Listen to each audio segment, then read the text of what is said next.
ఏపీలో టీడీపీ భయానక వాతావరణాన్ని సృష్టిస్తోందన్నారు జగన్. ప్రభుత్వం ఏర్పాటు కాకముందే టీడీపీ శ్రేణులు స్వైర విహారం చేస్తున్నాయని ట్వీట్ చేశారు.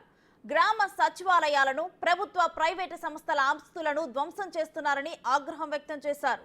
వైసీపీ నాయకులకు, కార్యకర్తలకు రక్షణ లేకుండా పోయిందని జగన్ తన ట్వీట్లో పేర్కొన్నారు. వెంటనే గవర్నర్ జోక్యం చేసుకోవాలని జగన్ కోరారు.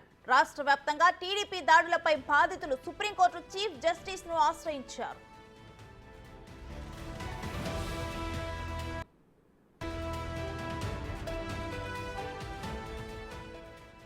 ఇక ఇదే అంశానికి సంబంధించి మరిన్ని డీటెయిల్స్ మా ప్రతినిధి మల్లికార్జున్ ఫోన్ లైన్ ద్వారా అందిస్తారు. మల్లికార్జున్, జగన్ ట్వీట్, అదే విధంగా ఆయన ట్వీట్ లో పేర్కొన్న అంశాల గురించి అసలు డీటెయిల్స్ ఏంటి? ఏదైతే ఉందో 4వ తారీఖు రిజల్ట్ వచ్చిన తర్వాత నుంచి కూడా టీడీపీ నేతలు అరాచకాలు చేస్తున్నారంటూ కూడా జగన్ ట్విట్టర్ వేదికగా కూడా తెలియజేయడం జరిగింది.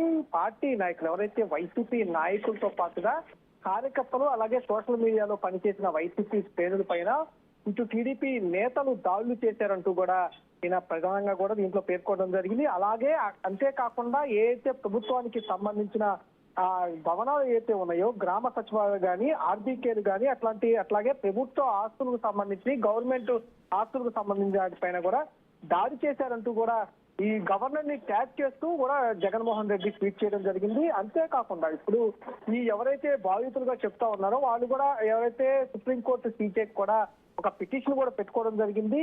మా పైన టీడీపీ నేతలు దాడులు చేస్తా ఉన్నారు, బెదిరింపులు గురి చేస్తా ఉన్నారు, వేధిస్తా ఉన్నారు అంటూ కూడా ఆ పిటిషన్ లో కూడా పేర్కొనడం జరిగింది. ఇక్కడున్న ట్వీట్ సారాంశం చూస్తే కనుక గవర్నర్ వెంటనే కలగజేసుకొని ప్రభుత్వ భవనాలు, ప్రైవేట్ ఆస్తులకు కూడా టీడీపీ నేతలు దాడులు పాల్పడతా ఉన్నారు, అరాచకాలు సృష్టిస్తా ఉన్నారు. వైసీపీ శ్రేణుల ప్రాణాలకు, మొప్పు ఆస్తులకు నష్టం వాటిల్తో ఉన్నట్టు కూడా క్లియర్ గా ఆయన ఒక ట్విట్టర్ వేదిక కూడా ట్వీట్ అయితే చేయడం జరిగింది. అయితే ముఖ్యంగా చూసుకుంటే జగన్మోహన్ రెడ్డి ట్వీట్ లో ఇటు పోలీసులు అధికార పార్టీ ఒత్తిళ్లకి లొంగిపోయి నిత్తేజంగా మారిపోయారు అని చెప్పి కూడా పేర్కొనటం జరిగింది. గత ప్రభుత్వంలో, ఇప్పుడు జగన్మోహన్ రెడ్డి ప్రభుత్వంలో కూడా టీడీపీ ఇటువంటి వ్యాఖ్యలే చేసింది.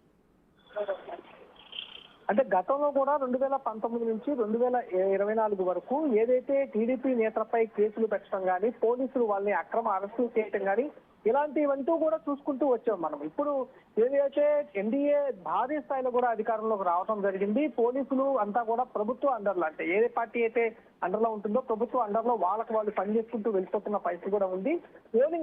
పోలింగ్ అయిపోయిన దగ్గర నుంచి, అలాగే కౌంటింగ్ నిన్న 4వ తారీఖు కౌంటింగ్ రిజల్ట్ వచ్చిన దగ్గర నుంచి కూడా టీడీపీ నేతలు వాళ్ళ మీద దాడులు చేశామని ఆరోపణలు అయితే విపరీతంగా చేస్తున్న పరిస్థితి కూడా కనిపిస్తా ఉంది. గతంలో టీడీపీ కానీ, ప్రతిపక్ష పార్టీలు కానీ గతంలో ఉన్న అన్ని కూడా ఇలాంటి వ్యాఖ్యలే చేస్తూ వచ్చి ఉండేవి. ఇప్పుడు స్వయంగా వైఎస్ఆర్సీపీ అధినేత, మాజీ ముఖ్యమంత్రి జగన్మోహన్ రెడ్డి కూడా ఈ రకమైన వ్యాఖ్యలు చేస్తూ కూడా గవర్నర్ ని ట్యాగ్ చేస్తూ వెంటనే స్పందించాలి, ఇటు కార్యకర్తలు అలాగే ఆస్తుల పైన దాడులు జరుగుతున్నాయి, వెంటనే స్పందించండి, అలాగే పోలీసులు కూడా అధికార పార్టీకి తొత్తుల్లా మారుతున్నారంటూ కూడా వ్యాఖ్యలు ఇప్పుడు ఇక్కడి నుంచి ఈ రోజు నుంచి కూడా ఆయన అంతా కూడా మనం చూస్తా ఉన్నాము. Right, thank you Mallikarjun.